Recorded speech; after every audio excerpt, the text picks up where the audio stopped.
Bom dia a todos e a todas. Cumprimentar a imprensa que cobre este importante momento desta reunião do G20 em nossa capital, em nosso estado. Cumprimentar ao embaixador André Corrêa do Lago e a embaixadora Tatiana, cumprimentando o Ministério das Relações Exteriores, o Ministério da Fazenda, também cumprimentando o Ministério do Meio Ambiente, o Banco Central, cumprimentando a todas as delegações que participam deste importante momento preparatório nestes diálogos e debates que estão sendo realizados.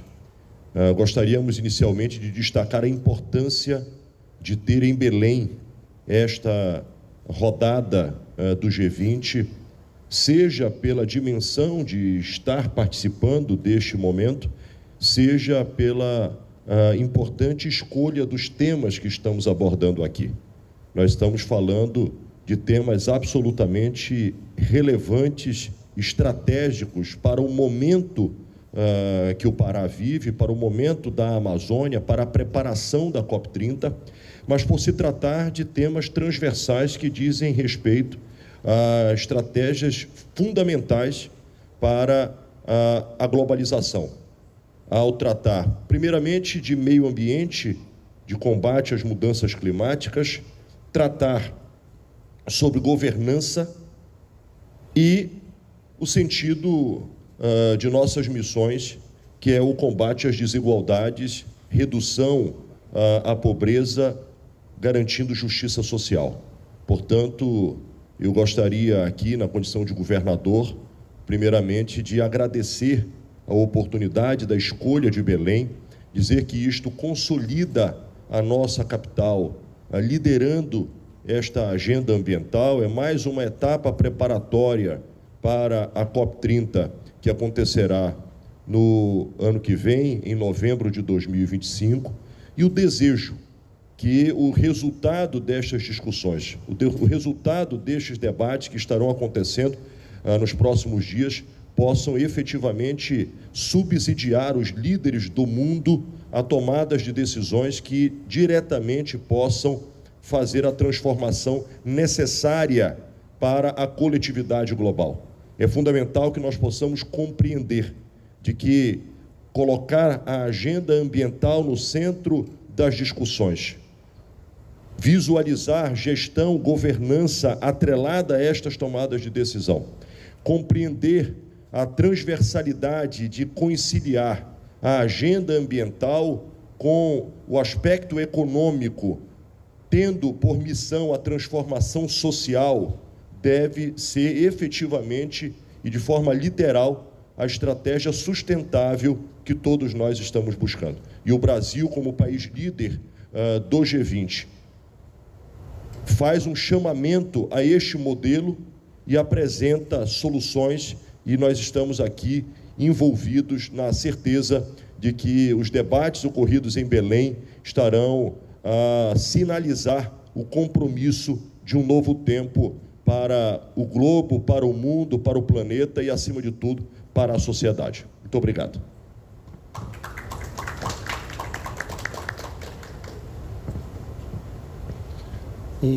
Umas breves palavras, como já disse o governador, essa reunião é co-presidida pelo Ministério da Fazenda, o Banco Central, o MMA, o Ministério do Meio Ambiente e o Itamaraty.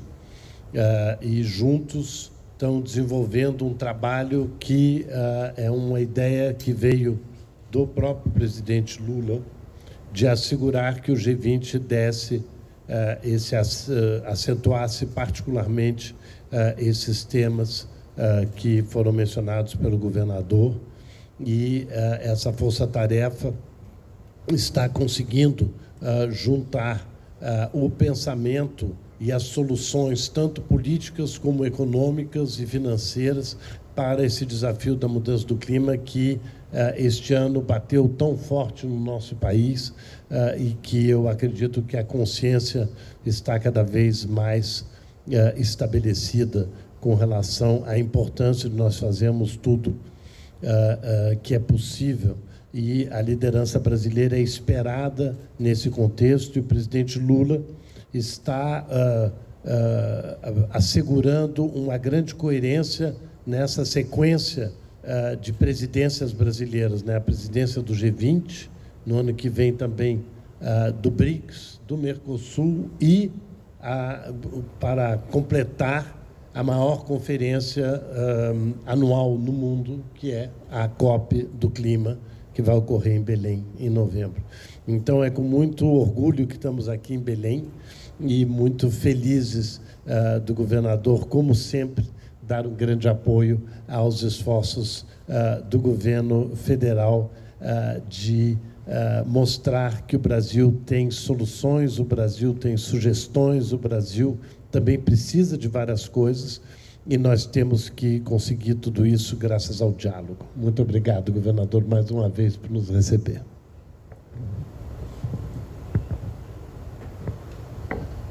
Obrigada. Bom dia a todos. Governador, embaixador André, queria começar agradecendo a hospitalidade de toda a sua equipe e do povo do Pará. Nós estamos, o Ministério da Fazenda e o Banco Central, na verdade, estão em Belém desde segunda-feira, antes mesmo da realização dessa reunião da Força Tarefa. Nós organizamos aqui o grupo de Finanças Sustentáveis, a terceira reunião do grupo de Finanças Sustentáveis, que discute temas também muito importantes para a Força Tarefa, entre os quais, por exemplo, a consolidação de um conceito de transição justa, que abarque justamente alguns dos aspectos que o senhor mencionava, incluindo o combate à pobreza e preocupações de ordem social, em relação também aos empregos e ao conceito mais amplo de que a transição não pode deixar ninguém para trás. Também se discute aí, ou se discutem questões relacionadas a soluções baseadas na natureza, que são muito importantes para o Brasil e também para o estado do Pará. Essa transição climática precisa se fazer com soluções que possam também se beneficiar do grande potencial oferecido para a natureza, e para isso nós precisamos trabalhar muito a agenda de risco, a agenda de, como chamamos o de-risking, de mitigação de riscos. Uma das grandes questões que está no centro da agenda hoje dos Ministérios da Fazenda e dos bancos centrais, e por isso acho a relevância da nossa participação nessa força-tarefa, é chegarmos à implementação em nível global, nacional, local, de mecanismos de mitigação de riscos, sejam riscos macroeconômicos, sejam riscos de projetos, que possam permitir que todos os capitais necessários para fazer essa transição climática ou uma transição civilizacional, em direção a um mundo com harmonia econômica e de biodiversidade possa ocorrer. Então, esse é um dos temas em que também estamos trabalhando muito. E queria também ressaltar o nosso trabalho na Força-Tarefa em tratar de um tema que o senhor mencionou no seu discurso e reiterou aqui, que são as reformas da governança internacional, da arquitetura financeira internacional, para permitir que tenhamos um ambiente regulatório de supervisão global conducente a fluxos de capitais muito mais vultosos em direção aos países em desenvolvimento e aos países emergentes, que também possamos atacar questões de desigualdades e de dificuldade na arquitetura financeira global e que comprometem os investimentos em transição climática, como é a questão da dívida dos países pobres. E aí também outro tema são as reformas dos bancos multilaterais de desenvolvimento, para que tenhamos bancos com mais capacidade operacional e financeira de tratar dos temas globais, inclusive de combate do clima, sem deixar para trás os temas tradicionais de pobreza e desenvolvimento. Então, esses são alguns dos temas que nos trazem aqui. Eu agradeço mais uma vez pela hospitalidade e ficamos à disposição. Obrigada. Muito obrigado. Abrimos para perguntas.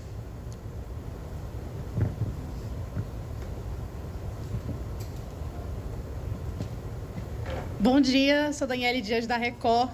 A minha dúvida é, em cima dos debates, né, que foram feitos, estão sendo feitos ao longo desses dias, a gente tem algum tipo de número, porcentagem, meta, que a gente pudesse colocar como algo que foi definido ou um tipo de conversa que avançou ao longo desses dias dentro dessas temáticas? Obrigada pela pergunta. Depois eu passo também ao embaixador André. As metas aqui desses 2 dias são discutir, avançar, como tudo que fazemos na Força Tarefa e no Z20, num processo de construção conjunta, em 2 áreas específicas. Uma é, digamos, remodelar a ação global pela mudança climática, ligando, por exemplo, planos de desenvolvimento, estratégias de desenvolvimento, a planos de negócios e plataformas de país que possam congregar capitais públicos, privados, domésticos e internacionais. Então, de um lado, estamos tratando dessa revisão da ação global concentrada em fortalecer a capacidade de planejamento e de implementação. Tudo isso tem uma relação também com a COP30 e com as NDCs, porque nós queremos fortalecer a capacidade dos países de implementar as contribuições nacionais definidas mais ambiciosas que serão aqui abordadas, no ano que vem. E, de outro lado, também a nossa meta na área financeira, né? Nós sabemos que hoje muito pouco dos capitais que fluem para a área de transição climática vão para a área de adaptação, por exemplo, né? Mais entre 85% e 90% vão para mitigação, né, para reduzir emissões ou lidar com seus efeitos. E nós precisamos, na verdade, também trabalhar mais a área de adaptação, não só de resiliência à infraestrutura, mas de capacidades institucionais, de permitir novas habilidades que possam nos permitir tratar e que os indivíduos possam estar aparelhados e que, inclusive, possam fazer uso de tecnologias para esse novo mundo. Então, os números, para falar de um número, nós estimamos que o mundo em desenvolvimento precise entre mais de 1 trilhão, entre 1,5 trilhão e 4 trilhões, para poder fazer a transição climática até 2030, que possa anualmente dispor desses recursos. E nós estamos buscando um alinhamento de fluxos financeiros para apoiar. Ou seja, além dos recursos dos capitais públicos destinados a isso, acho que o embaixador André teria mais informações sobre isso, nós temos todo um alinhamento de fluxos privados, desses trilhões que precisam fluir para os países emergentes e, portanto, a importância da agenda de risco e de mitigação de riscos também.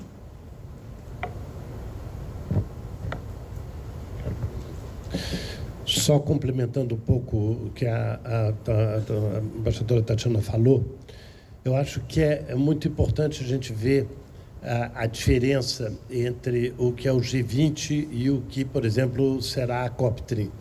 O que é decidido nas negociações do clima sobre as Nações Unidas, né, sobre a Convenção das Nações Unidas, é uma lei internacional, é algo que tem uma força muito particular, é um compromisso formal dos países. Daí a famosa dificuldade de se chegar a consensos, porque você precisa de um consenso de 196 países, mas uma vez esse consenso atingido, se torna uma palavra que os países devem cumprir. O G20 é um grupo de países unidos pelo fato de serem as maiores economias do mundo, de serem extremamente influentes, e o G20 é um grupo que não está dentro dessa lógica legal, né? É um grupo, como diz a Tatiana, de recomendações, de sugestões e de manifestações políticas que têm uma importância muito grande, e aí eu queria acentuar muito isso, ela tem uma importância muito grande, não só para as negociações de Nações Unidas, mas também nos bancos, ou seja, em tudo que é o Banco Mundial, o FMI, toda essa estrutura, né, que a gente chama a estrutura financeira internacional. Então, a mensagem do G20 tem uma força muito grande nessas duas direções, tanto para as Nações Unidas como para a estrutura que a gente chama de Bretton Woods, né, que, como vocês lembram, depois da guerra foi criado as Nações Unidas e foi criado o Banco Mundial, o FMI, ou seja, duas linhas, né? E o G20 traz uma mensagem muito clara para os dois.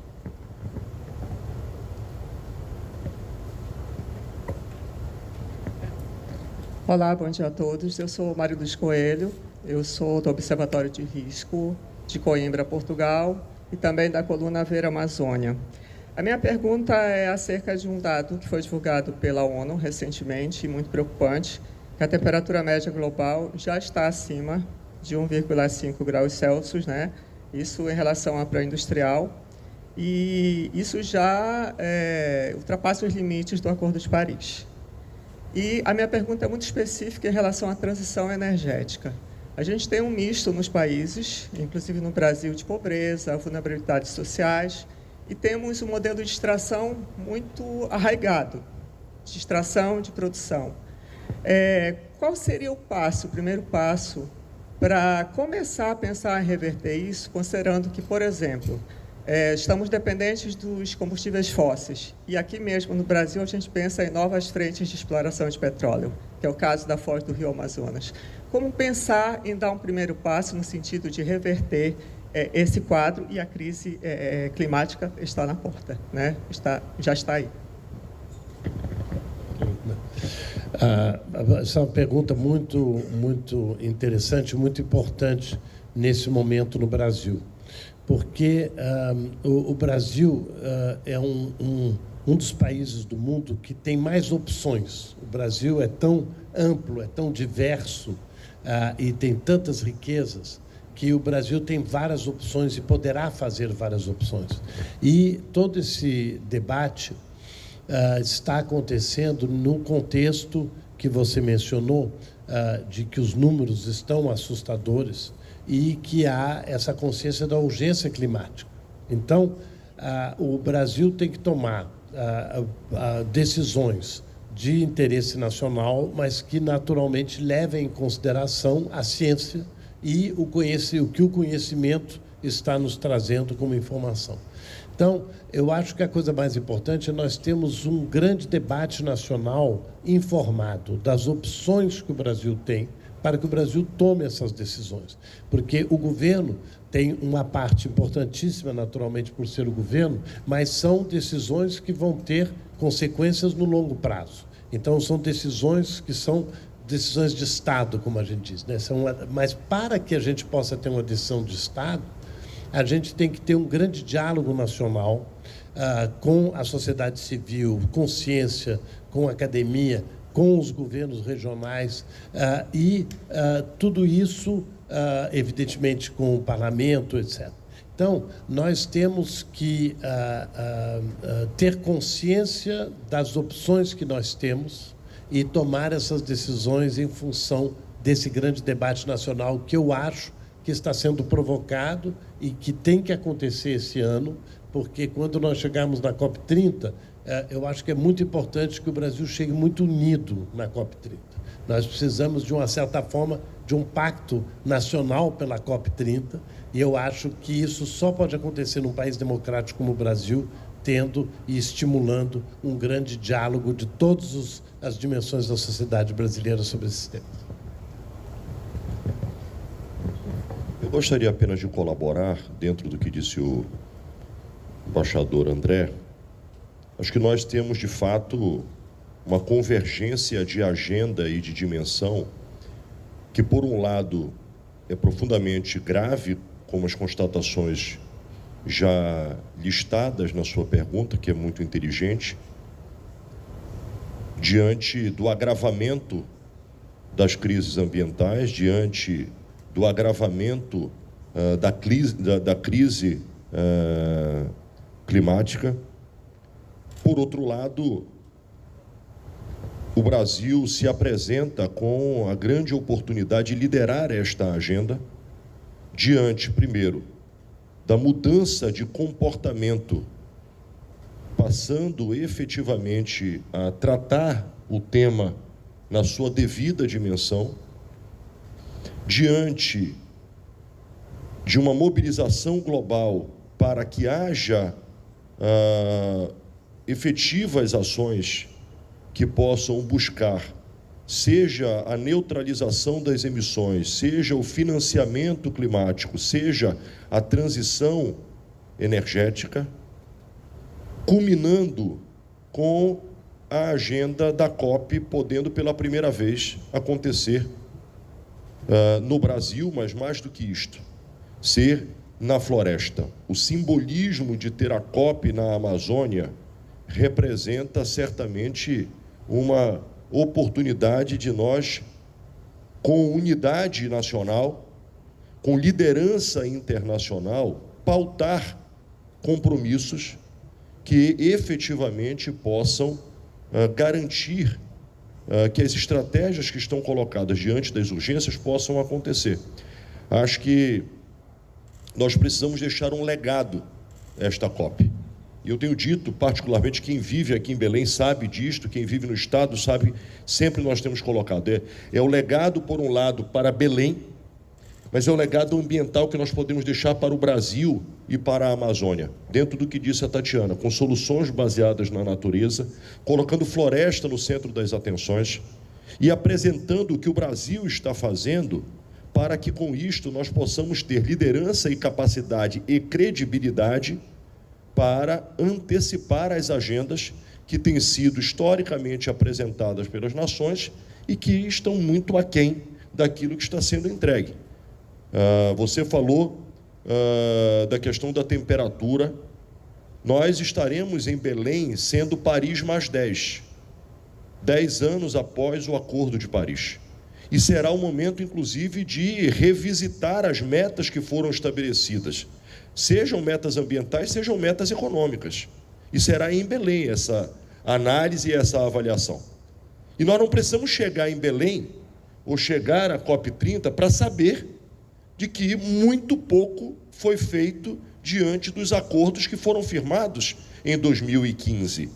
E que, enquanto se fez muito pouco naquilo que se estabeleceu em 2015, o agravamento ambiental seguiu aquilo que a pesquisa apontava que aconteceria se não houvessem reações imediatas.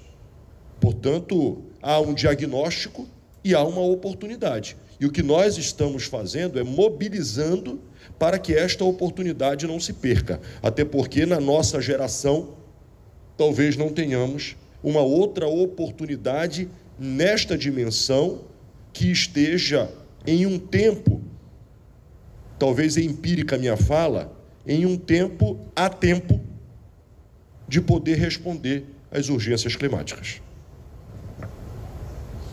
Temos tempo para uma última pergunta.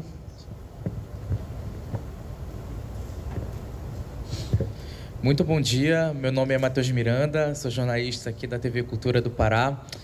É o terceiro encontro que vocês promovem para debater sobre as questões que envolvem o meio ambiente. Eu gostaria de saber quais foram os principais avanços que vocês tiveram nessas conversas e de que forma vocês veem Belém como uma cidade importante para que esse tipo de debate continue evoluindo.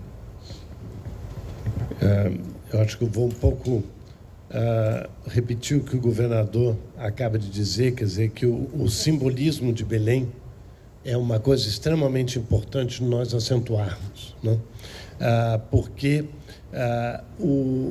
a floresta, como comentamos antes, foi muito vista como uma fonte de problemas ambientais, que era o desmatamento, são todas as consequências do mau uso desse extraordinário recurso que o Brasil tem. E eu acho que nós temos que chegar na COP30 mostrando que a floresta é uma das grandes soluções para a mudança do clima e que as oportunidades que se abrem para cidades como Belém, regiões como a Amazônia, estado como o Pará, são oportunidades para que o mundo inteiro se beneficie. Mas, naturalmente, o que nós temos é que juntar ciência, conhecimento, investimento e para que nós levemos em consideração o que a ciência nos disse. E governador, primeiro agradeço o senhor falar da nossa geração, porque o senhor tem uma geração, 2 gerações depois da minha, e eu fico muito feliz que tem uma liderança muito mais jovem que vai continuar nisso daí. Mas eu acho que o que está acontecendo é que, na verdade, os números, o senhor colocou de uma maneira muito, muito boa é que nós não fizemos o que Paris recomendou, e a mudança do clima chegou muito mais rápido ainda do que se esperava.